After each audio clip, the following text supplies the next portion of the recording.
السلام علیکم ورحمۃ اللہ وبرکاتہ۔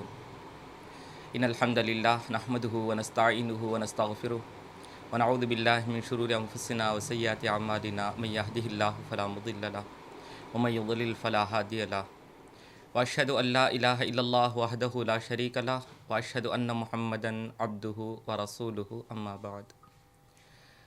قال النبی صلی اللہ علیہ وسلم لا يدخل الجنۃ قاطع۔ اللہ کے نبی صلی اللہ علیہ وسلم نے فرمایا کہ رشتہ کو توڑنے والا جنت میں داخل نہیں ہوگا۔ اس حدیث میں اللہ کے نبی صلی اللہ علیہ وسلم نے فرمایا وہ شخص جنت میں ہرگز داخل نہیں ہوگا جو رشتے کو کاٹ دیتا ہے۔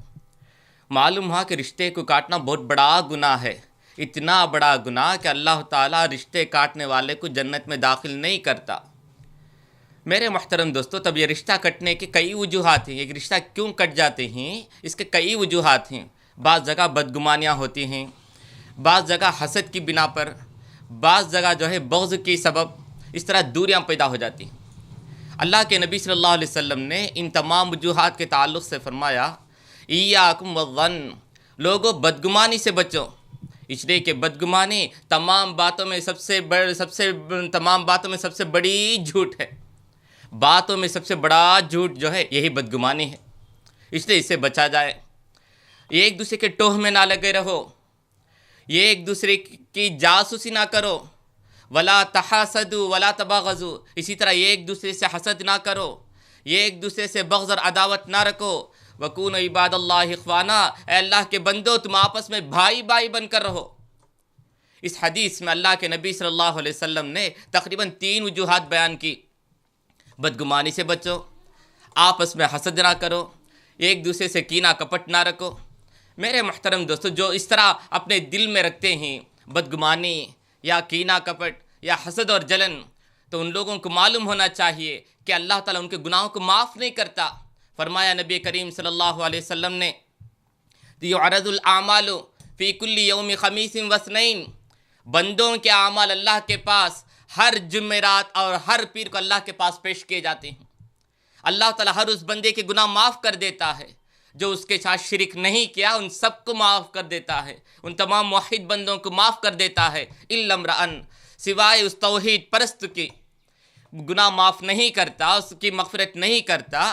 بینہ و بین اخیہ شحنہ، جس کے اور اس کے بھائی کے درمیان دل میں کدورت ہے، عداوت ہے، دشمنی ہے، کینہ ہے، تو اللہ اس کے گناہ کو معاف نہیں کرتا۔ فیقال ارکوا ھذین حتی اصطلحا، اللہ کے نبی صلی اللہ علیہ وسلم نے فرمایا کہ اس بندے کے بارے میں کہا جاتا ہے فرشتوں سے کہ ان دونوں کو ایسے ہی چھوڑ دو، التوا میں ڈال دو، پینڈنگ رکھ دو، ان کا معاملہ پینڈنگ میں رکھ دو، یہاں تک کہ وہ آپس میں مصالحت کر لیں، آپس میں وہ اپنا معاملہ حل کر لیں۔ اس حدیث میں اللہ کے نبی نے فرمایا جب تک وہ آپس میں اپنا معاملہ حل نہیں کر لیتے، جب تک ان کا حسد بغض ختم نہیں ہوتا، جب تک بدگمانی ختم نہیں ہوتی، اس وقت تک اللہ تعالیٰ اس توحید موحد بندے کے گناہ کو معاف نہیں کرتا۔ اس لیے میرے محترم دوستو، بزرگ اور بھائیوں، ماں اور بہنوں، ایسی غلطی سے بچے رہنا چاہیے، ورنہ ہمارے اعمال اللہ کے پاس پیش کیے جائیں گے، اس کے باوجود ہماری مغفرت نہیں ہوتی۔ اگر ہماری مغفرت ہونا ہے، ہماری گناہوں کی بخشش ہونی ہے، تو اس کے لیے ضروری ہے کہ ہمارے دل سے کینہ کپٹ بدگمانی سب کو نکال دیا جائے۔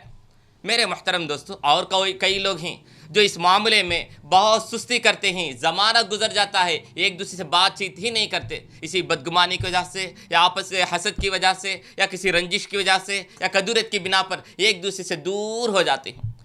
اسی کو اللہ کے نبی صلی اللہ علیہ وسلم نے فرمایا لا یحل لرجل، کسی مسلمان آدمی کے لیے جائز نہیں ہے، حرام ہے کہ وہ 3 رات سے زیادہ اس سے بات چیت بند کر دے، تعلقات ختم کر دے، اس کی اجازت نہیں ہے۔ یعرض ھذا و یعرض ھذا، یہ اس کو دیکھ کر منہ پھیر لیتا ہے اور وہ اس کو دیکھ کر اعراض کر لیتا ہے۔